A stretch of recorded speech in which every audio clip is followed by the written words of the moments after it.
दोस्तों, स्वागत है आप सभी का मुजाहिद अमन इस चैनल पर। आज मैं आपको जूलॉजी के कुछ क्वेश्चन कराने जा रहा हूं।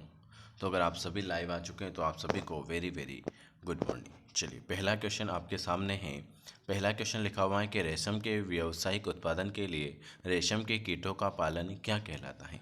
क्या रेशम के व्यावसायिक उत्पादन के लिए रेशम के कीटों का पालन क्या कहलाता है? सेरीकल्चर, पिसीकल्चर, एपीकल्चर या मेरीकल्चर? बता।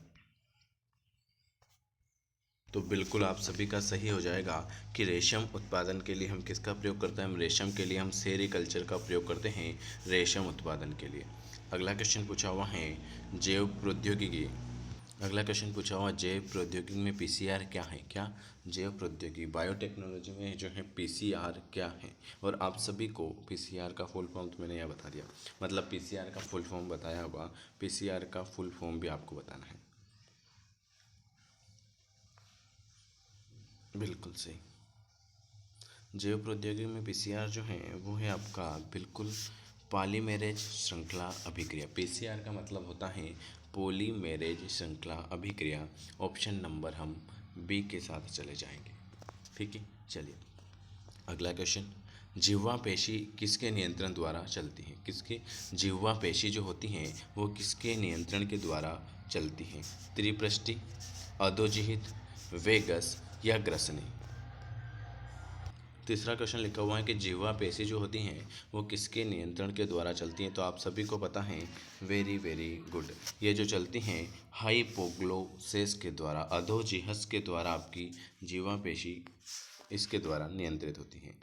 अगला question, brown sugar, very most important. Brown sugar, कल ही इसके ऊपर एक क्वेश्चन आया था। ब्राउन शुगर का वैकल्पिक नाम क्या है? जैसे आपको पूछते हैं ना कि आम का वास्तविक नाम क्या है, गेहूं का वास्तविक नाम क्या है, इसी प्रकार आपको बताना है ब्राउन शुगर। तो आप सभी को पता है सर, ब्राउन शुगर तो हम कहते हैं हेरोइन को। हेरोइन को क्या कहते हैं? हेरोइन को हम कहते हैं brown sugar. Very very good.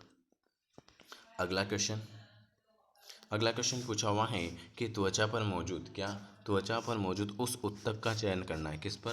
त्वचा पर मौजूद उस उत्तक का चयन करना है जिसमें वाटर प्रूफिंग का विशेष गुण होता है। वाटर प्रूफिंग का जो विशेष गुण होता है वो आपका कौन सा होता है? वो होता है अवस्था परिवर्तनकालीन उपकला, स्थिरीकृत स्तंभ उपकला, स्थिरीकृत शल्की उपकला, स्थिरीकृत घनाकार उपकला।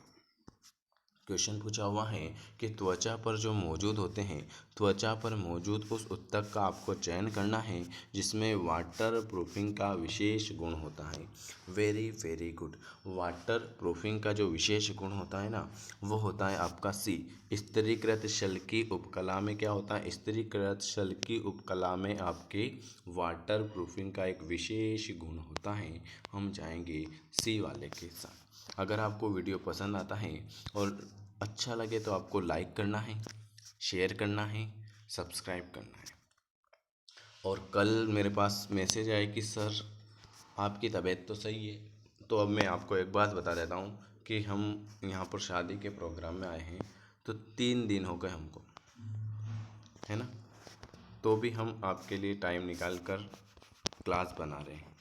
नहीं तो घर में किसी की भी कहीं भी शादी में जाते हैं तो वहाँ पर टाइम नहीं मिलता है आपको सेल्फी लेने का।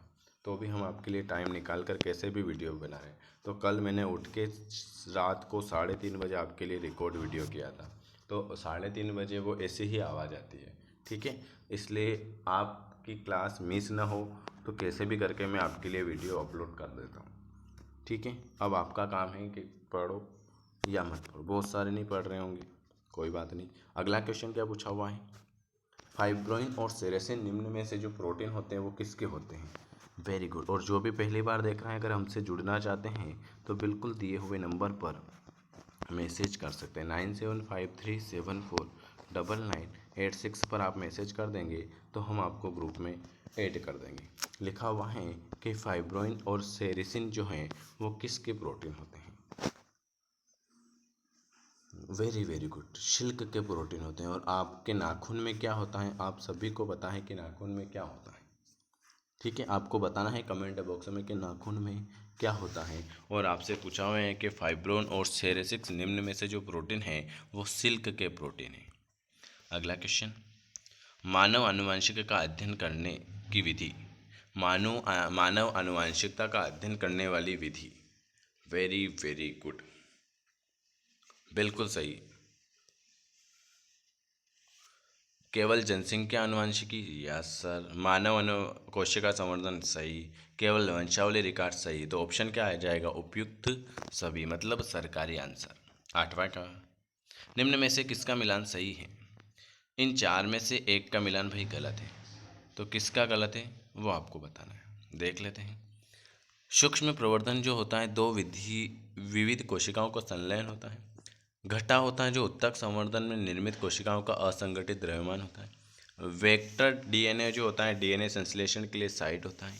और कायिक संरक्षण संकरण जो होता है बड़ी संख्या में पादपों का इन विट्रो उत्पाद होता है। तो आपसे पूछा हुआ है निम्न में से जो है वो आपको सही का मिलान करना है। तो बिल्कुल आपका सही मिलान हो जाएगा बी वाला, कि वेक्टर डीएनए जो होता है, वेक्टर डीएनए कौन सा, वेक्टर डीएनए जो होता है वो टीआरएनए संश्लेषण के लिए साइट होता है। तो हम जाएंगे ऑप्शन नंबर सी वाले के साथ। अगला क्वेश्चन, 9वें नंबर का क्वेश्चन, कि मेडेलियन, क्या क्वेश्चन है, क्वेश्चन लिखा हुआ है कि मेडेलियन विवरण के अनुसार, मेडेलियन विवरण के अनुसार विशेषता या लक्षण असतत इकाइयों द्वारा नियंत्रित होते हैं और जोड़ों में क्या कहलाते हैं, एलील कहलाते हैं, जीन कहलाते हैं, जीनोम कहलाते हैं, या कारक कहलाते हैं। क्या क्वेश्चन पूछा हुआ, क्वेश्चन पूछा हुआ है कि मेडेलियन विवरण जो होते हैं के अनुसार विशेषताओं या लक्षण असंतत इकाइयों द्वारा नियंत्रित होते हैं और जोड़ों में हैं जो वो क्या कहलाएंगे। बिल्कुल सही जवाब है, जोड़ों में वो कहलाएंगे आपके वेरी वेरी गुड, कारक कहलाएंगे। अगला क्वेश्चन, अगला क्वेश्चन पूछा हुआ है कि अधिक मात्रा में आप इथेनॉल का अगर सेवन करते हो तो इससे नुकसान का क्या कारण। अगर आप ज़्यादा मात्रा में इथेनॉल का अगर सेवन कर लेते हो तो इससे क्या नुकसान होता है। यकृत पर नुकसान होगा, आपके मस्तिष्क पर होगा, आपकी आंत पर होगा, या आपके अमाशय पर हो जाएगा। Very good. तो अधिक मात्रा में अगर आप इथेनॉल का सेवन करते हो ना तो आपको जो नुकसान होता है ना, आपको नुकसान होता है आपकी यकृत पर। किस पर, यकृत पर आपको नुकसान होता है। अगला क्वेश्चन, निम्न में से किसे चिरोन मस की लाल ग्रंथि में पहली बार देखा गया। किसमें, चिरोन मस की लाल ग्रंथि में पहली बार जो देखा गया था, लैंप ब्रश क्रोमोसोम देखा गया था, एल्लोसोम देखा गया था, आटोसोम देखा गया था, या पालेटिन क्रोमोसोम देखा गया था। क्वेश्चन पूछा हुआ है कि निम्न में से किस चिरोनोमस की लाल ग्रंथि में पहली बार देखा गया था। बिल्कुल सही जवाब, तो वो जो देखा गया था, वेरी वेरी गुड, वो देखा गया था पॉलीटिन क्रोमोसोम देखा गया था। क्या देखा गया था, पॉलीटिन क्रोमोसोम।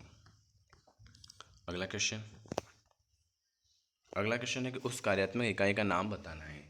आपको उस कार्यात्मक इकाई का नाम बताना है जो पचे हुए भोजन को क्या करती हैं, पचे हुए भोजन को अवशोषित करती हैं। वो क्या विली हैं, पेयर पेचेस हैं, कुप्पर कोशिकाएं हैं, या कायकुम है। क्या क्वेश्चन है, क्वेश्चन लिखा हुआ है कि उस कार्यात्मक इकाई का आपको नाम बताना है जो क्या करती हैं, जो पचे हुए भोजन को अवशोषित करती हैं।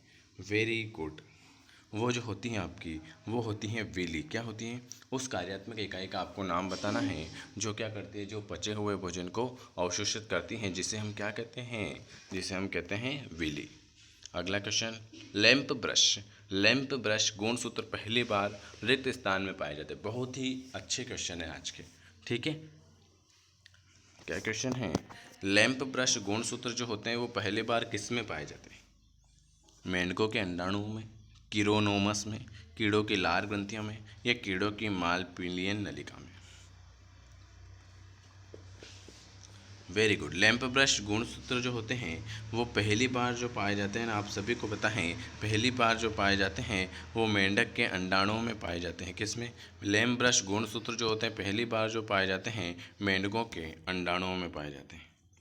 अगला क्वेश्चन, पुरुष में उदर गुहा के बाहर, क्या क्वेश्चन है, पुरुष में उदर गुहा के बाहर वृषण की स्थिति को सही जो ठहराते हैं वो कैसे ठहराते हैं।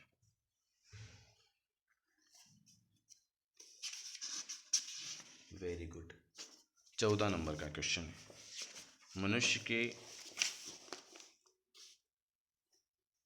वो आएगा आपके बिल्कुल सही कि पुरुष में उदर गुहा के बाहर जो होता है वृषण की उपस्थिति को जो सही ठहराते हैं ना, वो सही ठहराते हैं आपकी वृषण के अंदर का तापमान कम करने के लिए। क्या? वृषण के अंदर का तापमान कम करने के लिए। अगला क्वेश्चन है, किस समुदाय में किसी भी समुदाय में एक जीव के किसी भी समुदाय में एक जीव के अस्तित्व के भौतिक स्थान, कार्यात्मक भूमिका और स्थितियों के लिए जो जैविक शब्द बताए हैं वो कैसा बताया है? क्या क्वेश्चन है? क्वेश्चन लिखा हुआ है कि किसी भी समुदाय में जो होता है एक जीव के अस्तित्व में भौतिक स्थान, कार्यात्मक भूमिका और स्थितियों के लिए जो जैविक शब्द बताया गया है वो कौन सा बताया गया है? वेरी गुड, बता था। वो पारिस्थितिक पिरामिड नहीं होता है भाई, वो होगा आपके पारिस्थितिक आवास। ठीक है, पारिस्थितिक आवास हो जाएगा। Very very good. अगला क्वेश्चन 16 नंबर का देख लेते हैं भाई। 16 नंबर का क्वेश्चन पूछा हुआ है कि किसी भी दिए गए क्षेत्र में विभिन्न प्रजातियों के विकास के लिए किसी भी दिए हुए क्षेत्र में विभिन्न प्रजातियों के विकास के लिए एक शब्द बताया गया है जो एक बिंदु से शुरू होकर क्या होता है दूसरे भौगोलिक क्षेत्र में फैलता है। किसी किसी भी दिए गए क्षेत्र में विभिन्न प्रजातियों के विकास के लिए एक शब्द बताया गया है जो क्या करेगा, जो एक बिंदु से शुरू होकर है दूसरे भौगोलिक क्षेत्र में फैलता है। प्रवास है, समुदाय है, प्राकृतिक चयन है या अनुकूलित विकिरण है?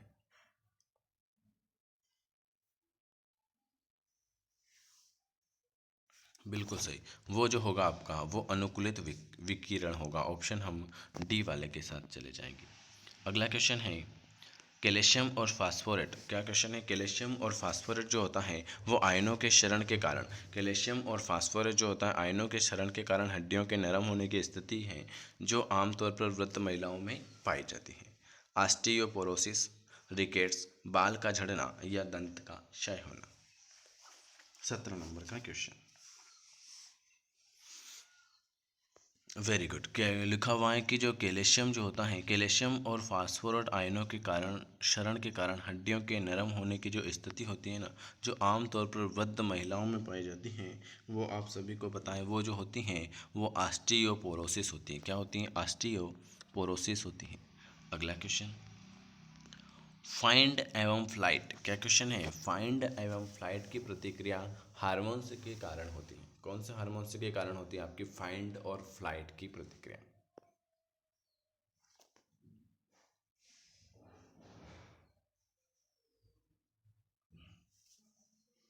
बिल्कुल सही। फाइंड और फ्लाइट की प्रतिक्रिया जो होती हैं वो एड्रेनलिन के कारण होती हैं। किसके कारण? एड्रेनलिन के कारण होती है आपकी फाइट और फ्लाइट की प्रतिक्रिया।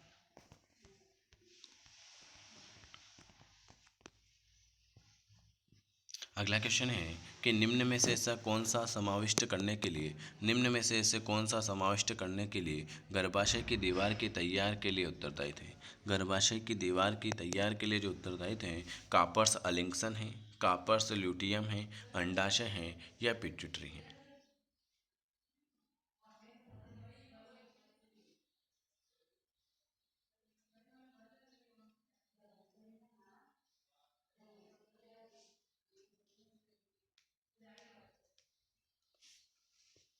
बिल्कुल सही।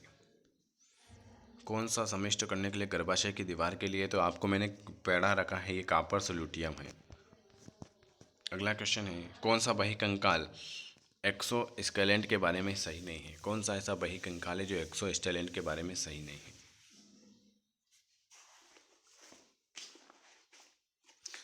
बिल्कुल सही। वो जो हो जाएगा वो हो जाएगा मेसोडर्म द्वारा उत्पादित। अगला क्वेश्चन, एक चोट या संक्रमण के बाद एक सूजन संबंधी प्रतिक्रिया जो होती है वो किसकी उपस्थिति के कारण होती है? एक आपको चोट लग जाती है और फिर आ जाता है सूजन, तो वो जो प्रतिक्रिया होती है वो किसकी उपस्थिति के कारण होती है?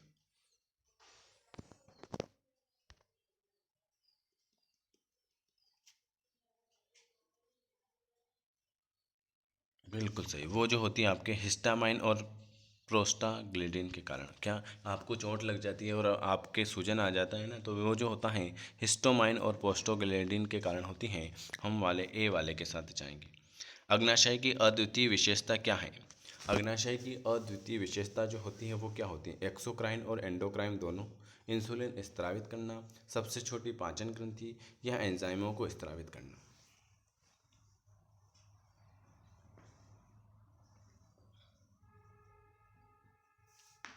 22वें नंबर का बिल्कुल सही जवाब है। तो अग्नाशय की अद्वितीय विशेषता जो होती हैं आप सभी को पता है वो जो होती हैं एक्सोक्राइन और एंडोक्राइन दोनों। अगला क्वेश्चन है एग्लूटिनोजोन और एग्लूटिन क्या है? मोस्ट इंपॉर्टेंट क्वेश्चन है। क्या क्वेश्चन है? एग्लूटिनोजेन और एग्लूटिनिन जो है वो क्या है? चलिए बताएं भाई क्या है।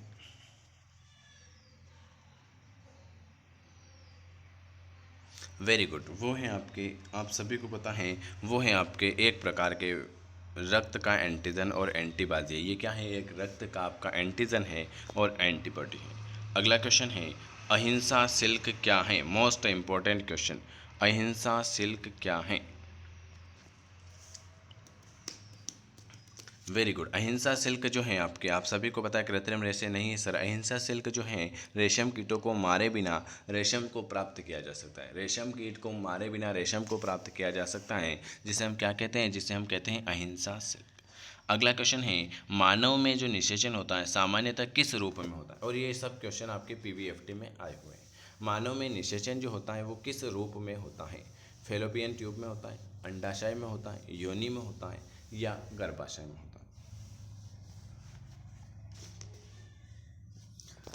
मानव निषेचन जो होता है वो होता है आपके फेलोपियन ट्यूब में होता है। और मैं आप सबके डेली कमेंट भी देखता हूँ कौन कौन पढ़ाई कर रहा है, कौन कौन बातें कर रहा है ना। तो इसलिए पूरे 25 में से 25 क्वेश्चन तो ये लगाना, 10 क्वेश्चन और मैं वो करा रहा हूँ वो भी कराना। तो जो भी पहली बार देख रहे हैं लाइक करें, शेयर करें, सब्सक्राइब करें। और अगर हमसे जुड़ना चाहते हैं तो बिल्कुल दिए हुए नंबर पर मैसेज करके ऐड हो सकते हैं। ठीक है, चलिए मैं आपको और क्वेश्चन करा देता हूँ। देखो मैं आपको बता देता हूँ कि अगर आपने 200 रुपये वाली पीडीएफ नहीं ली है तो मैं आपसे सजेस्ट फिर करना चाहूँगा कि ये ले लेना। क्यों क्यों ले लेना? क्योंकि इसमें आपको मैं एनसीईआरटी के क्वेश्चन कराऊँगा, पीएनएसटी के ओल्ड पेपर मिलेंगे, 1500 क्वेश्चन मिलेंगे, 501 क्वेश्चन मिलेंगे। उसके बाद आपको क्या मिलेगा? उसके बाद आपको मिलेगा 5 मॉडल टेस्ट पेपर। ये सारा जो मटेरियल मिलेगा आपको मात्र मिल रहा है अभी 200 रुपये में। तो जिनको लेना है अभी 15 तारीख से पहले पहले ले सकते हैं। उसके बाद हो सकता है तो फीस बढ़ सकती है। ठीक है, तो ले लेना आराम से। इसके लिए आपको मात्र खाली गूगल पे, फ़ोनपे, पेटीएम किसी से भी आपको पेमेंट करना है इसी नंबर पर। और हमारे फ्री ग्रुप में ऐड होना है तो भी यही नंबर है ना। और डेमो देखना है तो भी यही नंबर है। ठीक है, तो अब हम शुरुआत करते हैं दूसरे क्वेश्चन पर। जिनको डेमो देखना है वो भी मैसेज कर सकते हैं, यही वाले नंबर व्हाट्सअप ऐड होना है तो। ठीक है, और पीडीएफ लेना है तो ले लेना, समय से पहले ले लेना, एग्ज़ाम आने से पहले। अगला क्वेश्चन पूछा हुआ है कि उत्तक संवर्धन में कल्चर मीडिया का जो पीएच मान होता है वो क्या होता है? ये कल वाले जो थोड़े से क्वेश्चन बचे हैं, 2-5 क्वेश्चन अपन ये कर लेते हैं। तो आपको आज एक 30 नंबर का एक पेपर मैं आपको अवेलेबल करा देता हूँ। 30 में से आपको फिर कमेंट बॉक्स में कमेंट करके बताना है कि आपके कितने नंबर आए। ठीक है, उत्तक संवर्धन में आपको टिश्यू कल्चर का पीएच मान जो पूछा है वो पूछा है आपको कितना है? तो आप सभी ने बताया है 7.2 से 7.4 तक। ऑप्शन हम डी के साथ चले जाएंगे। अगला क्वेश्चन है एक बार में रक्तदाता द्वारा कितना रक्तदान किया जाता है? आप जो रक्तदान करते हो तो आप एक बार में कितना रक्तदान कर सकते हो? और ये बात ध्यान रख लेना, आप जितना रक्तदान करोगे फिर आपको वापस उतना का उतना ही बन जाएगा, उससे डबल बनता है। ठीक है, तो कभी कभी रक्तदान भी करना चाहिए। तो एक बार में, मैंने भी किया है 2 बार, एक बार में रक्तदान द्वारा कितना रक्तदान किया जा सकता है? तो आप सभी को पता है 400 मिलीलीटर, 400 मिलीलीटर तक आप खून दान कर सकते हो। उस हार्मोन्स का नाम बताना है, उस हार्मोन्स का नाम बताना है जो कैल्शियम और फास्फोरेट के स्तर को नियंत्रित करता है। उस हार्मोन्स का आपको नाम बताना है जो कैल्शियम और फास्फोरेट के स्तर को नियंत्रित करता है, बताएं। वेरी गुड, बिल्कुल सही जवाब है। तो आप सभी को पता है वो कौन सा हार्मोन्स हैं? कि सर वो तो हैं पैराथाइड हार्मोन्स। कौन सा? पैराथाइड हार्मोन्स हैं जो क्या करता है, जो हार्मोन्स हैं जो कैल्शियम और फास्फोरेट के स्तर को क्या करता है? नियंत्रित करता है। कौन सा? Parathyroid hormones. ऑप्शन हम सी वाले के साथ चले जाएंगे। प्रसव के लिए संकेत रिक्त स्थान से उत्पन्न होते हैं। प्रसव के लिए जो संकेत होते हैं वो किससे उत्पन्न? मात्र पिट्यूटरी से, गर्भानाल से, भ्रूण से या भ्रूण पिट्यूटरी से? Very very good. 14 नंबर का क्वेश्चन है आप सभी का कि मात्र पिट्यूटरी से, है ना, मात्र पिट्यूटरी से। ऑप्शन नंबर ए के साथ हम चले जाएंगे। अगला क्वेश्चन आपके सामने पूछा हुआ है कि एलएसडी का एक उत्पाद जो है वो कौन सा, एलएसडी का एक उत्पाद जो है वो कौन सा हो जाएगा। एलएसडी का जो उत्पाद होता है वो होता है आपका फंगस। कौन सा होता है, फंगस होता है। तो ये मैंने आज आपको कितने 30 क्वेश्चन करा दिए। अगर आपको वीडियो पसंद आता है तो लाइक शेयर सब्सक्राइब करना है और कमेंट बॉक्स में कमेंट करके बताना है कि 30 में से 30 नंबर किसके आए हैं। और मैं आप सभी को बता देता हूँ कि आज मैं आप सभी को बहुत सारे को मैंने ऐड कर दिया है। तो अगर किसी को इंग्लिश की क्लास भी नहीं मिल रही है तो आज और मुझे मैसेज कर देना, तो मैं आज सभी का मैसेज का रिप्लाई दे दूँगा और सभी को एक ऐप के बारे में बता दूँगा जिससे आपको इंग्लिश की क्लास भी मिल जाएगी। ठीक है, 9753749986। और आप सभी मुझे ये भी मैसेज करके बताएंगे कि जिनके पास अनअकैडमी का ऐप डाउनलोड नहीं हो रहा है वो भी मैसेज करके बताएंगे, क्योंकि हो सकता है तो मैं आज उस पर सर को एक टेस्ट दूँगा जिसमें आपके एक टेस्ट रहेगा। तो जिसके पास अनअकैडमी का ऐप नहीं है वो मुझे इसी नंबर पर एक मैसेज जरूर करें। ठीक है, और इंग्लिश की क्लास के लिए भी मैं आपको आज लिंक दे दूँगा। वीडियो कैसा लगा कमेंट करके ज़रूर बताएं। वीडियो देखने के लिए आप सभी का बहुत बहुत धन्यवाद।